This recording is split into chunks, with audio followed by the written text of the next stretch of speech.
Bonjour à tous et à toutes. Quel bonheur de vous retrouver dans ce nouveau numéro de Autour du livre. Aujourd'hui, nous allons parler d'un outil que nous utilisons tous les jours, mais que des fois nous utilisons mal. Divine. Bonjour Lisette, bonjour à tous ceux qui nous suivent et bienvenue à vous. En fait, aujourd'hui, nous allons parler de quelque chose que nous utilisons tous les jours, mais que des fois, en fait, nous utilisons mal. Je suppose que tu sais de quoi je parle. Effectivement, tu sais, très souvent, on nous dit que si tes mots ne valent pas plus que ton silence, alors autant mieux te taire. Oui. Alors que nous découvrons qu'à travers nos mots, à travers nos paroles, nous pouvons changer beaucoup de choses. Et vraiment, j'espère qu'à la fin de notre émission de ce jour, quelqu'un pourra modifier positivement cet outil qui est la parole. Qui est la parole. Oui. Et le livre que nous allons vous présenter aujourd'hui est intitulé « Votre miracle est dans votre bouche ». C'est un livre du pasteur Joseph Prince qui vit à Singapour. Il est le fondateur d'une grande église nommée New Creation Church. Actuellement, il préside une émission sur YouTube qui est intitulée « Désigné pour régner ». Il est vu sur plusieurs pays et il est aussi auteur. Il a écrit plus de 25 livres. Dont Votre miracle est à votre bouche. Et j'ai déjà aussi lu un autre de ses livres. Je crois que le titre, bon, vous allez m'excuser. Oui. Le titre c'était Dieu, un faiseur de mariage. Ok. Un excellent auteur et vraiment j'ai eu encore l'opportunité de les découvrir profondément à travers ce livre. Votre miracle est dans votre bouche. Oui, j'ai fait quelques recherches sur lui. Il prêche plus sur l'identité chrétienne et sur la grâce divine. C'est un peu ça les deux thèmes qu'il développe. Et d'ailleurs, on le sent même à travers ce livre, Votre miracle est dans votre bouche. Il s'étend beaucoup plus sur cette relation de père et fils que nous avons et non pas juge et accusé. Oui, comme on a l'habitude de le ressentir dans notre relation avec Dieu. Oui. Et sans plus tarder, nous allons passer déjà au livre. Mais bien sûr, j'ai hâte de me plonger dans la soupe. Oui. Et la première étape en fait dans le livre, c'est notre vision. Il a voulu parler de la vision, de la façon dont nous voyons Dieu quand nous prions. Et ça, c'est quelque chose qui, moi, personnellement, ça m'a parlé. J'avais aussi cette même façon de voir Dieu comme étant un vieux monsieur du haut de son trône, avec son bâton pour nous fouetter, où nous devions avoir plusieurs protocoles pour s'en approcher. Et je crois que tu n'es pas la seule parce que moi également j'avais cette vision et ça découle au fait des éléments qu'on nous a inculqués depuis notre enfance. En mode on voit un Dieu méchant assis sur son trône. Bien sûr qu'on connaît qu'il est bon, mais on ne le réalise pas vraiment. Oui. Mais à travers ces livres, il nous dit que notre perception de Dieu, c'est d'abord la clé. Comment tu vois Dieu? Oui. Comme un père qui est prêt à te juger, à te châtier, ou comme étant un père bon, généreux, miséricordieux. Oui, et cette perception en fait influence sur notre relation avec Dieu. Oui. Il a donné un exemple d'un père jeune qui rigole, qui est aimant, qui est prêt à t'écouter. Quand tu changes ta façon de voir Dieu et que tu décides de voir Dieu de cette manière, ça change d'une certaine manière tes appréhensions. Tu ne vois plus cette personne qui est tout le temps là pour compter tes fautes, pour attendre de toi des choses pour lesquelles tu es incapable de le faire. Et ça, c'est un point positif. Moi, personnellement, ça m'a déchargé d'un poids. Oui, moi également, ça m'a déchargé d'un poids, surtout quand il dit que votre perception influence directement votre capacité à recevoir. Beaucoup d'entre nous voient Dieu comme étant celui qui est prêt à nous châtier pour toutes nos fautes. On ne nous demande pas de vivre dans le péché ou vivre mal, mais notre relation avec Dieu n'est plus basée sur l'amour dans ce cas. On est beaucoup plus basé sur la condamnation. Si je fais ci, j'aurai telle punition. Oui. D'ailleurs, dans le livre, il parle du fait que beaucoup de personnes ont comme conception le fait que à chaque mal qu'ils font, la conséquence, c'est directement une maladie, une punition, ils sont châtiés. Oui. Alors que c'est tout autre. Dieu, il est si bon. Dieu n'utilise pas la douleur pour nous punir. En tout cas. Oui, et ça me rappelle le témoignage qu'il a donné dans le livre du jeune monsieur qui avait démissionné sur un coup de tête parce qu'il était fâché. Il est rentré le voir, il lui a expliqué, bon, et c'est vrai qu'il s'est excusé du fait qu'il avait quitté le boulot, mais il a quand même demandé au pasteur de prier pour lui pour pouvoir avoir un nouveau boulot. Oui. 5 ou 6 mois après, si je ne me trompe pas, il avait eu un boulot qu'il voulait, avec le temps de travail, qui était flexible, avec un très bon salaire. Effectivement. Et tout ça nous montre quelque part que Dieu n'est pas toujours dans la punition. il essaie aussi de nous encourager, de nous comprendre. Effectivement, Dieu, il est si bon et vraiment, à travers ce livre qui est une pépite, nous le découvrons très fortement même. Il y a aussi un autre élément, Lisette, à travers ce livre, quand il est en train de donner l'exemple du rocher dans le livre de Exode 17 Oui. et aussi dans le livre de Nombre 20. Oui. Deux métaphores qui nous ont accompagnés tout au long du livre, parce que dans Exode 17, Dieu demande à Moïse de pouvoir frapper le rocher afin que l'eau puisse sortir de ce rocher.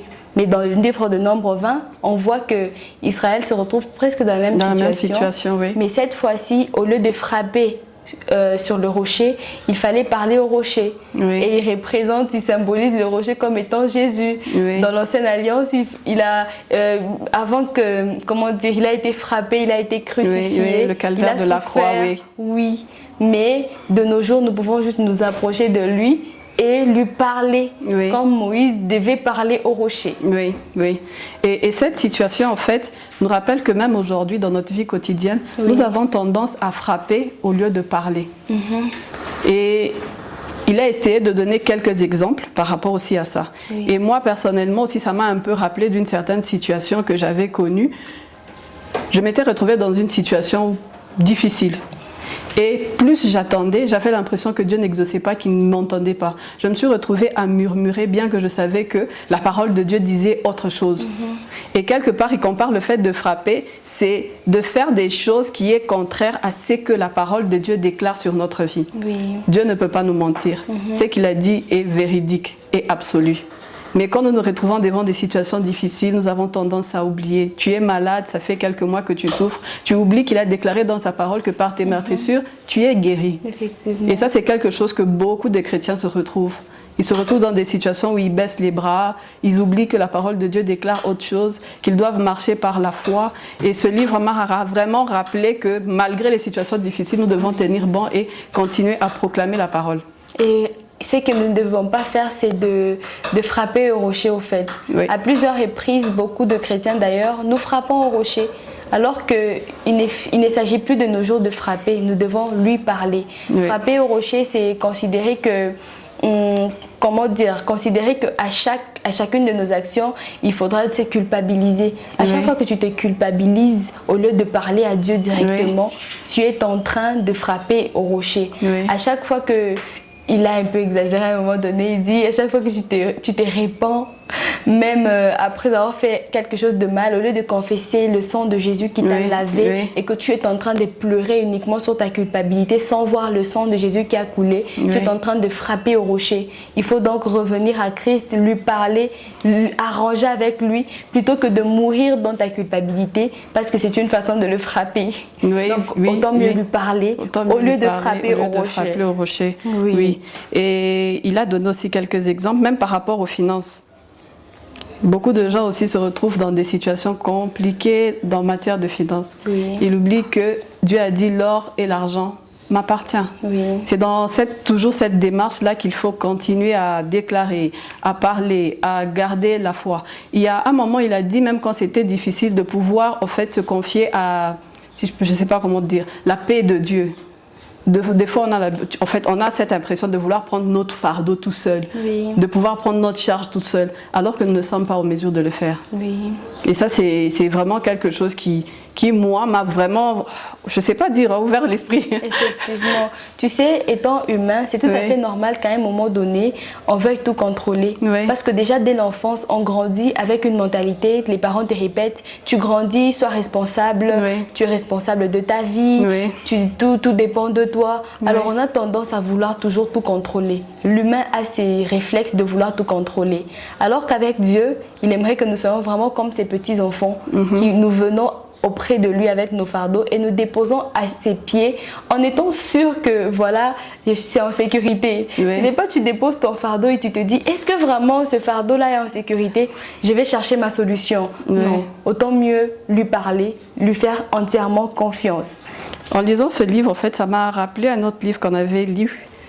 La montagne, c'est toi. Effectivement, de Brianna Wiest. Oui, oui, ça m'a vraiment parlé de ça parce que dans ce livre-là, on parle aussi des déclarations. Oui. C'est un point qui revient vraiment beaucoup, les déclarations des gens. Justement, parlant de déclaration, ici, il parle même du concept homologéo, qui signifie dire la même chose au fait que Dieu. Et d'ailleurs, le mot homologéo, c'est de là que dérive le mot homologuer. Oui. Répéter, c'est dire en soi-même quelque chose, une pensée, c'est le redire. Un peu comme la femme à la perte des sangs, j'ai fait un peu cette allusion à cette histoire. Oui. La Bible dit qu'elle se dit en elle-même, si je pouvais toucher les pans de sa robe. Oui. Beaucoup d'entre nous, qu'est-ce que nous faisons? Nous sommes en train de ruminer les situations difficiles. Oui. Nous ruminons combien la vie est dure, oui. combien on ne nous a pas payé, Oui. combien on n'a pas mangé ce qu'on veut, combien on n'a pas les vêtements qu'on veut. On murmure cela. Et pourtant, il est peut-être temps de changer un peu ce qu'on se répète en soi-même. Oui. Il est peut-être temps de confesser notre guérison, Oui. confesser notre avancement, plutôt que d'homologuer des mauvaises choses. Nous Oui. devons homologuer la même chose que Dieu. Oui. Et Dieu dit que nous sommes bénis en lui, nous sommes prospères en lui. Oui. Et la puissance de la déclaration aussi est dans la répétition. Oui. Au début, tu peux commencer des déclarations avec des doutes. Mais plus tu le fais régulièrement, tu entends et ta bouche confesse, ces paroles vont parler à ton cœur. Oui. Au début, tu peux faire des déclarations négatives, tu auras un résultat négatif sur ta vie. Tu fais des déclarations positives et tu auras des résultats positifs. Justement, le titre « Votre miracle est dans votre bouche », c'est que notre bouche, c'est l'outil même d'où provient notre miracle. Oui. Ton miracle ne proviendra pas toujours du fait qu'un homme de Dieu t'ait imposé sa main. Oui. C'est vrai que Dieu agit à sa façon, mais pour quelqu'un qui attend depuis longtemps, peut-être ce travail, tu attends depuis longtemps ce mariage, pourquoi ne pas confesser cela? Je confesse que j'ai tout pleinement en Christ. Oui. Ton miracle est peut-être juste dans ta bouche. Oui, il n'est pas à des kilomètres et des fois on n'a pas conscience de ça. Effectivement. Et tu sais, Lisette, il y a, pour regrouper un peu tout ce que nous avons dit, 3 éléments clés. Changer sa vision, parler au rocher, louer au lieu de murmurer. Oui. Par rapport au fait de changer sa vision, arrêtez de voir Dieu comme étant ce Père méchant, comme étant ce Père dur, mais le voir comme cet ami merveilleux, le voir comme celui sur qui nous pouvons déposer nos fardeaux, nous pouvons nous reposer. Oui, oui. Parler au rocher aussi. Arrêtez de murmurer. Oui. Être positive. C'est vrai que la positivité dans des situations difficiles, elle est compliquée. Et je ne t'en parle même pas. Oui, mais comme on vient de le dire, plus tu déclares, plus tu y crois, plus ta foi augmente. À un certain moment, les gens vont te demander, tu fais comment? Parce que ça, c'est déjà arrivé. Vous voyez la situation d'une personne, vous vous dites, waouh, moi à sa place, je ne sais pas comment je ferai. Mais quand vous voyez cette personne, elle est toujours joyeuse, pétillante, elle a toujours cette foi, elle continue de partager l'évangile. C'est ce genre de personnes qui ont compris que malgré les situations difficiles, elles doivent confesser cette foi. Tu sais, ça me rappelle un des livres que nous avons d'ailleurs exploité. J'ai un peu oublié le titre, mais l'auteur dit ceci, c'est que tu te répètes, eh bien ça fera partie de ta vie. Oui. Être un peu comme son propre pom-pom girl, ne pas attendre que quelqu'un d'autre vienne t'encourager, te demander de faire ci ou ça, mais s'encourager soi-même, se fortifier, savoir dire des choses positives sur soi-même. Tu sais, parfois notre miracle ne dépend pas simplement des choses extraordinaires. Pour une personne, son miracle peut commencer juste par se faire soi-même un compliment, faire à soi-même un compliment, que tu es belle, divine. Oui, oui. Par exemple. Et à force de le faire, la confiance va venir. Effectivement. La stature va changer. L'aura va changer. Oui. Or, tu n'as rien changé sur toi. Juste cette conviction-là change quelque chose en toi. Et même quand les gens disent des trucs négatifs, il y a aussi cette aura négative-là, cette aura d'échec-là qui les accompagne. Et ils vont arriver à une situation où on voit tout le monde et eux, ils deviennent invisibles sans se rendre compte. Oui. Et ça, c'est quelque chose en fait qui fait beaucoup de ravages dans la vie de beaucoup de gens. Quel merveilleux livre en tout cas. Oui, oui. Bon, aujourd'hui, on ne va pas les quitter nos spectateurs sans leur donner un petit devoir. Ah oui, effectivement. Alors, chers tous, nous avons parlé du fait que votre miracle est dans votre bouche. Alors, identifiez un élément que vous vous répétez souvent, un élément négatif. Peut-être que tu te répètes tout le temps que je ne suis pas intelligent. Essaie un peu d'identifier la phrase que tu redis souvent négativement sur toi. Oui, répéter les phrases positives. contraire à ce que vous avez l'habitude de dire et essayez d'observer si vous allez avoir... Bon, il n'y a pas de si, hein. On est convaincu que les déclarations changent. Répétez-le encore et vous allez vivre des merveilles. Parce que on dit toujours la répétition est la mère des sciences. Effectivement. Une phrase peut-être banale et scientifique, mais qui vient appuyer aussi quelque part la parole de Dieu. Oui. Merci de nous avoir suivis et à la prochaine sur Hosanna TV. Bye bye. Bye bye.